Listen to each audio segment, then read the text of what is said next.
I am the Dealmaker. This title serves me as a name, as well as a description of what I do. I ask that you call me this, as my real name has long been forgotten by all who knew me, including myself. Over the millennium, my job has become all that I am. What do I do, you ask? Why, I make deals, of course, but not just any deals. No simple trades for me. No, I am far better than that. I can get you anything at all.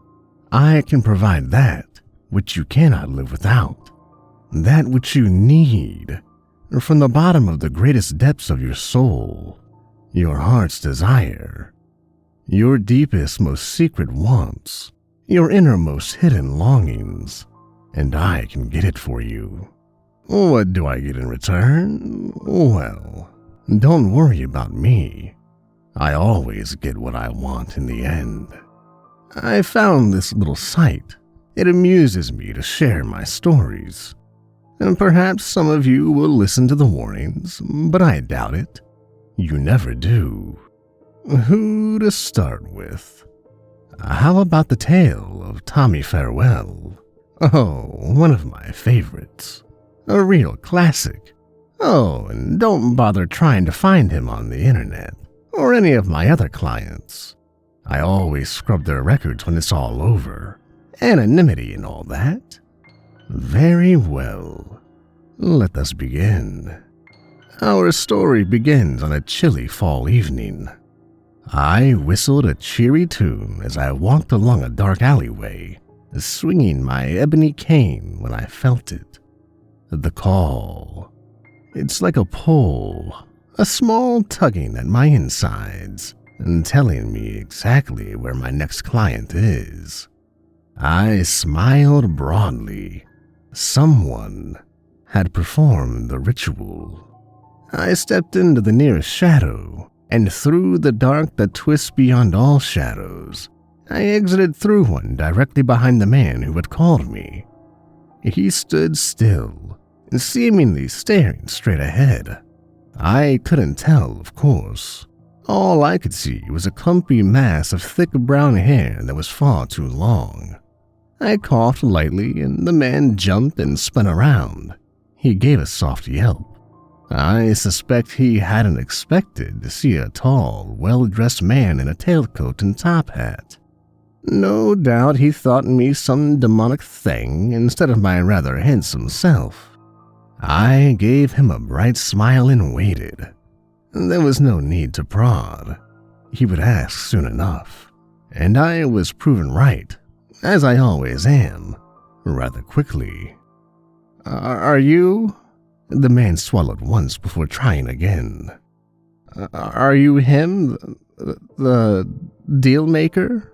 I tipped my hat. A pleasure. He seemed to go a bit pale at that, likely nervous now that the big moment was here. What can I do for you? He swallowed again. I want to be rich. He managed to get out. I looked at him for a moment. He was dressed in dirty clothing and seemed to be rather desperate. How he had found out about me, I will never know. My clients are usually the rich and well-connected. After getting some of what they want, they find they aren't satisfied. They need something their money can't seem to buy them. That leads them to me. How rich? People never seem to realize you need to be specific about these things. I can get you anything, but I do need to know what precisely it is that you want. He thought that over for a moment. I want 10 million pounds in my bank account. I want it right there, right now, all at once. No overtime or anything like that. I don't want to work for it either. I just want it there. Finally, something I can work with. Very well. When next you check your funds, it shall be as you say. With that, I tipped him my hat once more and turned to leave. The man seemed surprised. "Is that it?" I turned back to him, curious. "Should there be more?" I asked. He stared at me, confused. "Aren't you gonna ask for my soul or something?" I chuckled softly.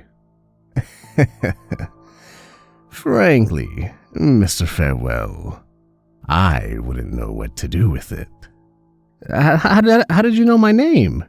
he called out to me as I walked away. This time, I did not answer. So began the first part of my fun. I watched as Thomas Farewell spent his new fortune on a sizable mansion, fancy cars, and showering young women with his money and attention. All the things you might expect of a man who had, in a single night, become very wealthy.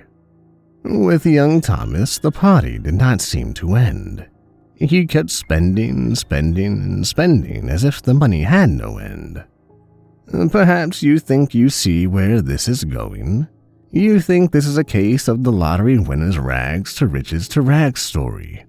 Thomas will spend all his money and be returned to his former position in life, with only the memories of his great wealth to keep him company.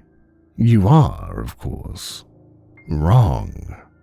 What actually happened is perhaps far more ordinary, but it is also what should have been expected. Think of how it looks.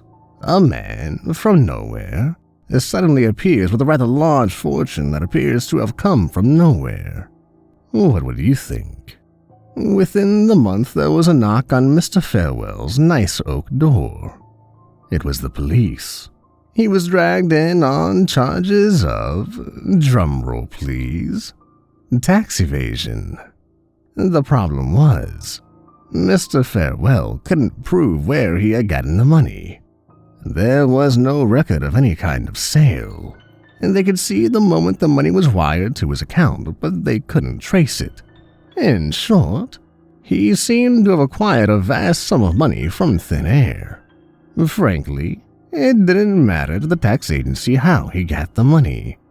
What concerned them was the fact that they hadn't received any of it. He was slapped with heavy fines, a requirement to back pay the taxes they believed he should have paid, as well as life imprisonment for cheating the public revenue. It was enough for me. I visited him once in prison at the end of his life. I can tell when the moment of death comes. It's a gift. He didn't see me, of course, but I watched him from the shadows for a moment. Then I left. The last thing he heard was me. My laughter, as it echoed in the dark hallways of the prison complex, mocking him in his final moments. I am the Dealmaker. I make deals with people. And if you are very unlucky, I might make a deal with you too.